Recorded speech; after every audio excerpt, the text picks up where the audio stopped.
స్వాతంత్ర్యం వచ్చిన 76 ఏళ్లలో ఏ రాజకీయ నాయకుడు ఉత్తరాంధ్ర ప్రజల సమస్యలపై స్పందించలేదా? రైతులు, నిరుద్యోగుల కోసం నిరంతరం పోరాడుతూ తక్కువ ఖర్చుతో పేదలకు విద్య, వైద్య సేవలు అందిస్తూ తిత్లీ తుఫాను, కరోనా బాధితులకు పెద్ద ఎత్తున సహాయం చేసిన గేదెల శ్రీనుబాబు సేవకి మారుపేరుగా కొనసాగుతున్నారా? విశాఖలో నిర్వహించిన యువశక్తి సదస్సుకి హాజరైన 10,000 మంది విద్యార్థులు గేదెల శ్రీనుబాబు ప్రసంగంతో స్ఫూర్తి పొందారా? ఆంధ్రప్రదేశ్ రాష్ట్రం నుంచి గత 12 సంవత్సరాల్లో 50 లక్షల మంది పట్టభద్రులు వలసపోయారా? లక్షలాది మంది యువతకు స్థానికంగా ఉపాధి కల్పించే లక్ష్యంతోనే యువశక్తి సదస్సులు నిర్వహిస్తున్నారా? భారతదేశ జీడీపీ 2047 నాటికి $32 ట్రిలియన్ పెరగనుందా? Let's watch the story.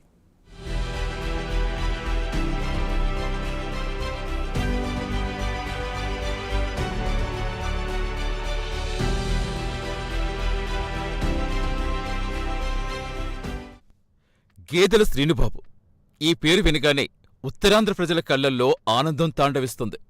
స్వాతంత్ర్యం వచ్చిన 76 ఏళ్లలో ఇప్పటివరకు ఏ రాజకీయ నాయకుడు కూడా ఉత్తరాంధ్ర ప్రజా సమస్యలపై స్పందించలేదని రాజకీయ పరిశీలకులు అభిప్రాయపడుతున్నారు. కాని ఎలాంటి రాజకీయ పదవులు లేని గేదెల శ్రీనుబాబు గత దశాబ్ద కాలంగా ఉత్తరాంధ్ర ప్రజల సమస్యలపై గళమెత్తడమే కాకుండా ఉత్తరాంధ్ర యువతకు ఉపాధి కల్పించేందుకు, రైతులకు సాగునీరు, గిట్టుబాటు ధరలు కల్పించేందుకు చిత్తశుద్ధిగా ప్రయత్నిస్తారని పరిశీలకులు భావిస్తున్నారు. అలాగే పేద విద్యార్థుల కోసం పాలకొండలో శ్రీ సత్యసాయి పాఠశాల, కళాశాలలు స్థాపించి అతి తక్కువ ఫీజులతో నాణ్యమైన విద్య అందిస్తున్నారు. అదేవిధంగా ఉత్తరాంధ్ర ప్రాంతంలో మెరుగైన వైద్య సేవల కోసం శ్రీకాకుళం పట్టణంలో 100 పడకలతో Vijaya multi speciality hospital, research centre ప్రారంభించారు. అదేవిధంగా తిత్లీ తుపాను బాధితులకు, కరోనా బాధితులకు పెద్ద ఎత్తున సహాయ సహకారాలందించి సేవకు మారుపేరుగా నిలిచారు.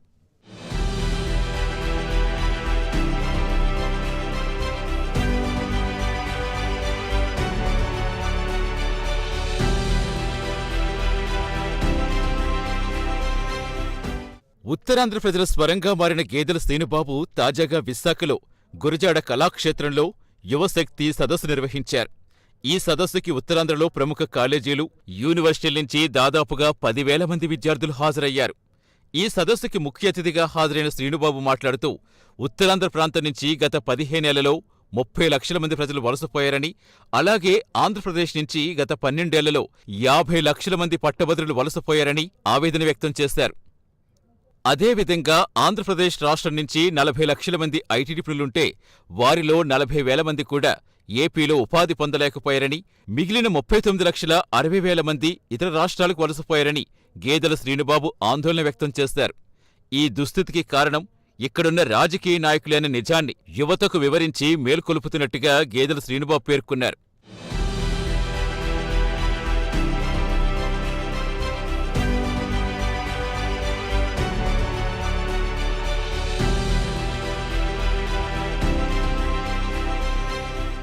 ఇదిలా ఉండగా గత 5 నెలల్లో 5 రైతు సదస్సులు, 5 విద్యార్థి సదస్సులు, మరో 5 సామాజిక సదస్సుల ద్వారా ప్రత్యక్షంగా, పరోక్షంగా దాదాపు 50 లక్షల మంది ప్రజలకు రాష్ట్రంలో సమస్యలపై అవగాహన కల్పించినట్టు గేదెల శ్రీనుబాబు వివరించారు.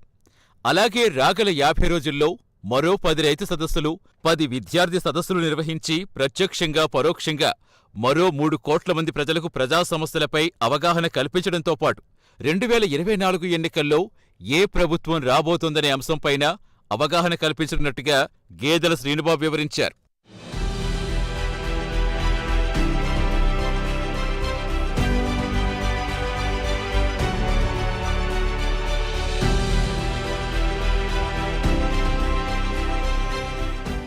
ఆంధ్రప్రదేశ్ నుంచి ఉపాధి కోసం వలసపోతున్న లక్షలాది మంది యువతకు స్థానికంగా ఉపాధి కల్పించే లక్ష్యంతోటే యువశక్తి సదస్సులు నిర్వహిస్తున్నట్టుగా గేదెల శ్రీనుబాబు వివరించారు.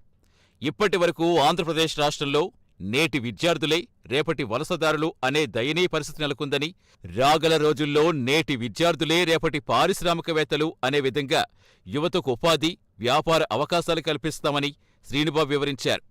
భారత ఆర్థిక వ్యవస్థ వేగంగా అభివృద్ధి చెందుతోందని, ప్రస్తుతం భారతదేశ జీడీపీ $4 ట్రిలియన్ ఉందని, రాగల 5 ఏళ్లలో $8 ట్రిలియన్ 2047 నాటికి $32 ట్రిలియన్ పెరుగుతుందని శ్రీనుబాబు పేర్కొన్నారు.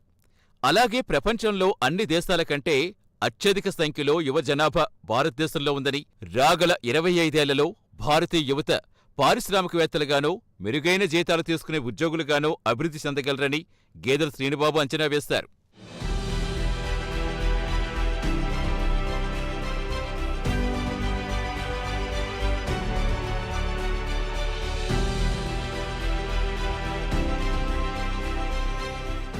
అయితే పశ్చిమ దేశాల్లో ప్రతి 100 మందిలో 3-4 చొప్పున పారిశ్రామికవేత్తలవుతుంటే, దేశంలోనూ రాష్ట్రంలోనూ 1,00,000 మందిలో ఒక్కరు కూడా పారిశ్రామికవేత్తలు కావటంలేదని, ఇకనైనా మన ఆలోచన విధానం మార్చుకోవాలని గేదెల శ్రీనుబాబు సూచించారు.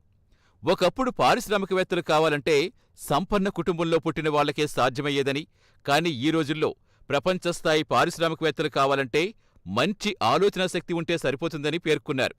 మేధావులైన యువత మొదట స్థానికంగా వ్యాపారంలో స్థిరపడ్డాక డిజిటల్ మార్కెటింగ్ విధానాలు ఉపయోగించుకుని ప్రపంచ స్థాయిలోనూ వ్యాపారాల్లో రాణించవచ్చని, తద్వారా నేటి విద్యార్థులే రేపటి పారిశ్రామికవేత్తలు, తరగతి గదులే నూతన ఆవిష్కరణలకు నాంది అనే నినాదాలు నిజం చెయ్యొచ్చని గేదెల శ్రీనుబాబు వివరించారు. ఈ విధంగా యువత అందుబాటులో ఉన్న అవకాశాలు అందిపుచ్చుకుని అభివృద్ధి చెందాలని పేర్కొన్నారు. లేదంటే వారి తర్వాత తరాలు కూడా నష్టపోతాయని శ్రీనుబాబు హెచ్చరించారు.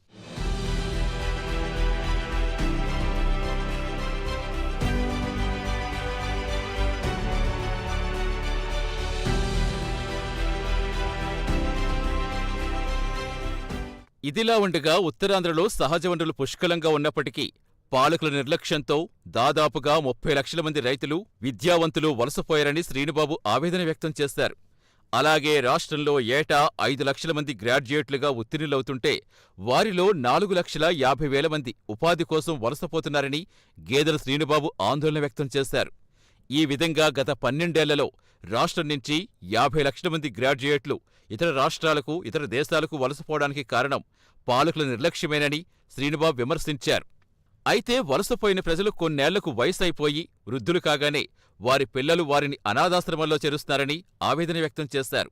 ఈ పరిస్థితులు మారాలంటే ప్రపంచీకరణ ఆధారంగా స్థానికంగానే ఉపాధి అవకాశాలు అందిపుచ్చుకోవాలని, తద్వారా ప్రతి ఒక్కరూ తమ సొంత ప్రాంతంలోనే మంచి ఉద్యోగిగానో, వ్యాపారిగానో స్థిరపడవచ్చని శ్రీనుబాబు సూచించారు.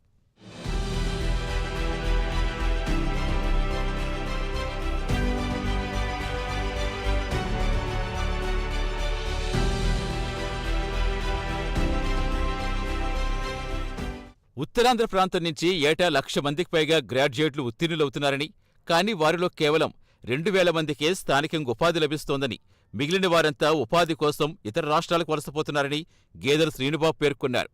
మరోవైపు రాష్ట్రంలో 60% పైగా ప్రజలు వ్యవసాయంపై ఆధారపడి జీవిస్తున్నారని, వ్యవసాయ ఉత్పత్తుల ఎగుమతుల్లో రాష్ట్రం 4వ స్థానంలో ఉందని, కానీ వ్యవసాయ ఉత్పత్తులు, వాటి ఎగుమతులపై వచ్చే లాభాలన్నీ దళారులే దోచుకుంటున్నారని తెలియచేశారు.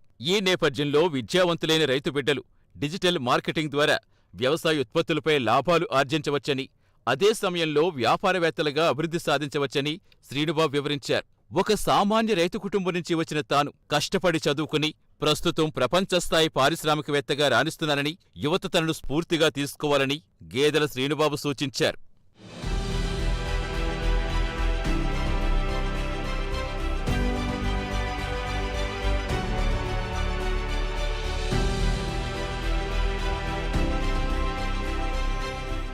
ఈ విధంగా ఎలాంటి అధికారిక పదవులు లేకపోయినా ఉత్తరాంధ్ర రైతులు, నిరుద్యోగుల అభ్యున్నతి కోసం నిరంతరం కృషి చేస్తున్న గేదెల శ్రీనుబాబుని తమ ప్రతినిధిగా ఎన్నుకోవాలని ఉత్తరాంధ్ర ప్రజలు బలంగా కోరుకుంటున్నారు.